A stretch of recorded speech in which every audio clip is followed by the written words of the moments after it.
अम्मा, आपने तो कहा था कि डॉक्टरनी ने आना है। देख पुत्र, हमारे ख़ानदान में आज तक ना कभी कोई लड़की अस्पताल गई है और ना किसी डॉक्टर वॉक्टर को चेक करवाया है। बस सब कुछ घर में ही हो जाता है। क्या करूं, मेरी तो इमरान से बात भी नहीं होने देते। इमरान की पहली बीवी की डिलीवरी भी घर पर ही हुई थी और वो बेचारी।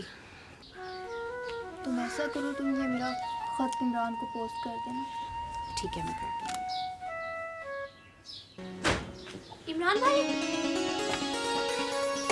अस्सलाम वालेकुम मामा। कैसी है माँ? बेटा तुमने बताया ही नहीं आने का। बस अम्मा, अचानक प्रोग्राम बन गया। इमरान भाई, और कैसी हो? ठीक हो? आपके लिए नाश्ता बनाऊं? हाँ, क्यों नहीं। और हाँ, फ़ौरन तैयार भी हो जाना, एक जगह जाना है।